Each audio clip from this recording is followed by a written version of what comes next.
मेरी कहानी सफ़र अभी बाकी है, मेरी ही जुबानी अपने दूसरे भाग में। नाहक ही आपको तकलीफ़ दिया, वैसे आपका बहुत बहुत शुक्रिया, कहकर सहसा जाने को पलट गई वो।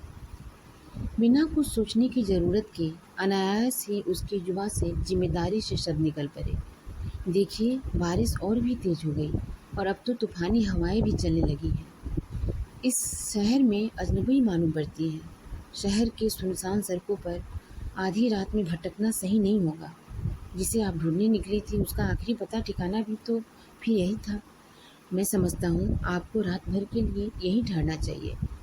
आप आराम से यहीं इस कुर्सी पर बैठ जाइए और सवेरा होने का इंतजार कीजिए। फिर सुबह होते ही आप यहाँ से चले जाइए।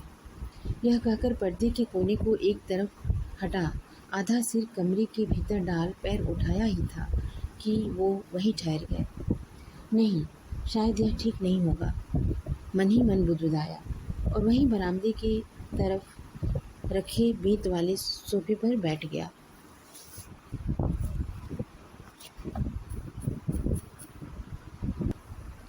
उसे समझ में नहीं आ रहा था कि भीतर चलने को कहे या ना कहे। कभी ख्याल में भी ऐसी घटना नहीं घटी थी, कभी उसके कल्पनाओं में भी ऐसा न हुआ था। सो कोई सही आइडिया ना आ जाए तब तक चाहे न चाहे इसी व्यवहारशीलता को बनाए रखना था।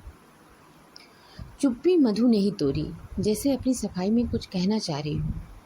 एक्चुअली जिन्होंने मुझे मिस्टर आलोक का ये पता दिया था वो उन्हें यहीं आपके घर के आसपास देखा था।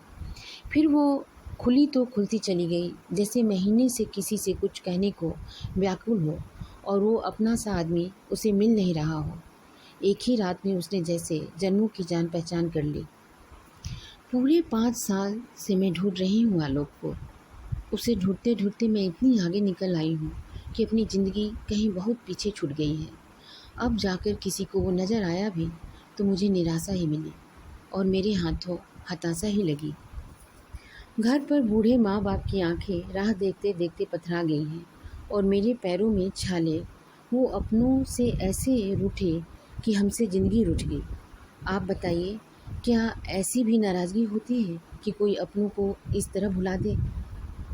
उसके जाने के बाद भी मैंने हार नहीं मानी।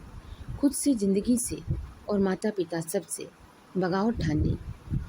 मुझसे छोटी एक बहन और एक भाई थे।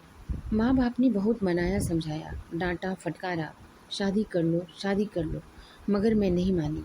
उसकी यादों के साथ अकेले की ज़िंदगी बसा ली, इस विश्वास में कि एक न एक दिन मैं उसे पा ही लूँगी।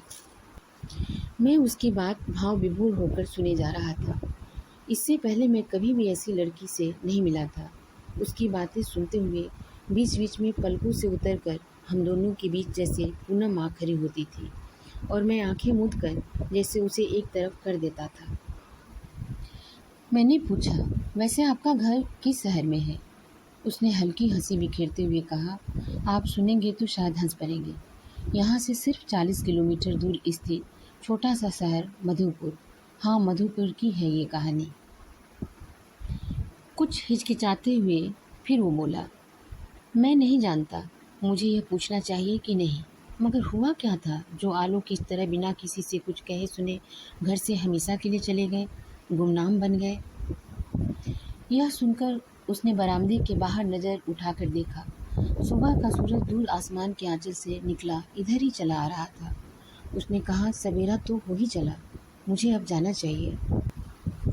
मैंने सोचा, इतनी जल्दी ये कैसे जा सकती है? इसने अपनी कहानी भी पूरी नहीं किया है अभी।